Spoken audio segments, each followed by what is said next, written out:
Hello and welcome back. We were studying marginal costing और उसके अंदर ब्रेक इवन एनालिसिस। तो पिछले वीडियो में हमने देखा था कि ब्रेक इवन एनालिसिस किसको कहते हैं, ब्रेक इवन पॉइंट किसको कहते हैं और उसको कैलकुलेट करने का फॉर्मूला क्या है। आपको शायद आपने अगर नहीं देखा है तो ये वीडियो देखने के पहले प्रीवियस वीडियोस को देख लीजिए, कॉन्सेप्ट को समझ लीजिए, स्टेप बाय स्टेप जाएंगे तो अच्छे से समझ में आएगा। We had seen that basically break even point is that point of sales या that volume of sales at which there is no profit no loss। कितना सामान बेचने से आपको न प्रॉफिट होगा न लॉस होगा, total cost will be equal to your total sales. And जो फॉर्मूला हमने देखा था ब्रेक इवन कैलकुलेट करने का, बहुत सिंपल फॉर्मूला है, total fixed cost divided by contribution per unit.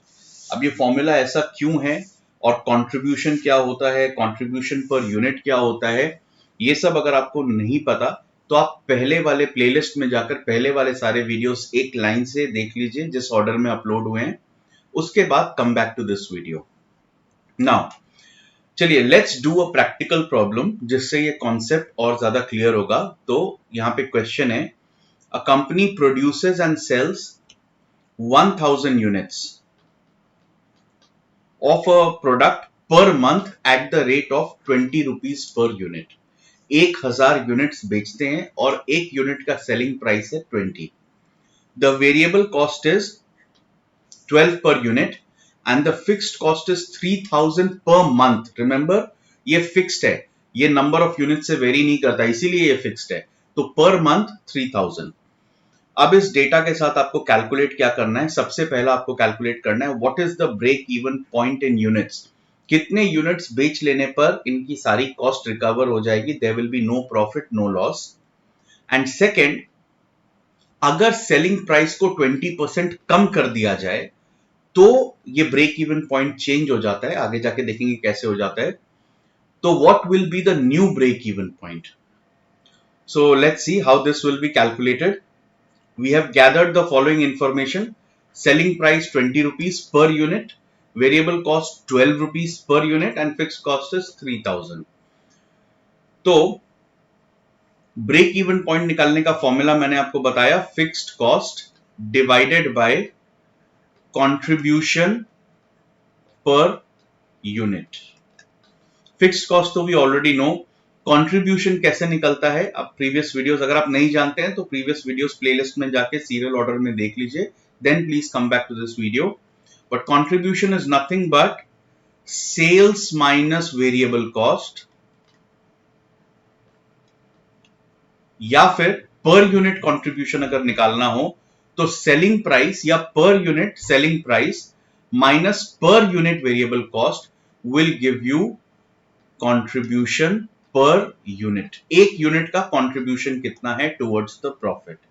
तो ये बहुत ही सिंपल कैलकुलेशन है। यहां पर we know the selling price is 20, so 20 minus 12 is equal to 8। Contribution per unit is 8 rupees. तो every product, every unit of the product you sell, आपका profit के प्रति कंट्रीब्यूशन आता है 8 रुपीज। तो आपको कितने यूनिट्स बेचने पड़ेंगे to recover the cost of 3000? That is nothing but fix cost divided by contribution per unit और 3000 divided by 8 which will be equal to 375 units. अब आप इसको वेरीफाई कर लीजिए, अगर आप 375 यूनिट्स सेल करते हैं तो आपके पास वेरिएबल कॉस्ट निकालने के बाद 3000 ही बचेगा and 3000 is equal to your fixed cost. तो आपकी वेरिएबल कॉस्ट भी रिकवर हो गई, फिक्स्ड कॉस्ट भी रिकवर हो गई और आपके पास प्रॉफिट के लिए कुछ भी नहीं बचा। Total cost is recover but there recovered, so there is no loss but there is no profit also। That is what break even point is।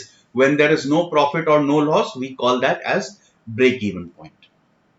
Now इस क्वेश्चन का एक सेकेंड पार्ट भी था, if the selling price is reduced by 20%, what will be the new break even point? See, break even point का formula क्या है, fixed cost divided by contribution per unit। अब अगर आप सेलिंग प्राइस को change कर देते हैं तो कंट्रीब्यूशन चेंज हो जाता है. अगर सेलिंग प्राइस कम हो जाएगी तो कंट्रीब्यूशन भी कम हो जाएगा. That is why if the selling price per unit changes then the break even point also changes. तो इस केस में what will be the new selling price? Initially it was 20 rupees per unit. अब हम इसको 20% से कम कर रहे हैं. तो 20 रुपीस का 20% will be 4 rupees.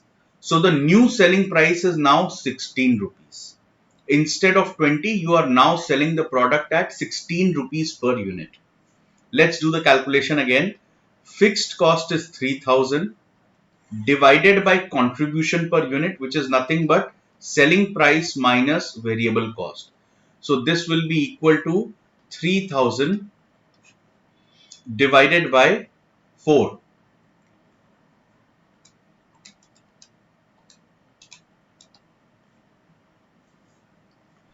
So that is equal to 750 units.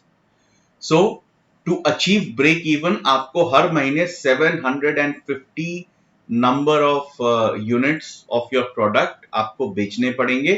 And if you sell 750 units at a price of 16, you will have neither a loss nor a profit. That is why it is called the break even point.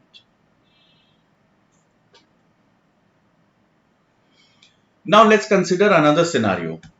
Let's say हम selling price नहीं change कर रहे हैं, but let's say we increase the fixed cost.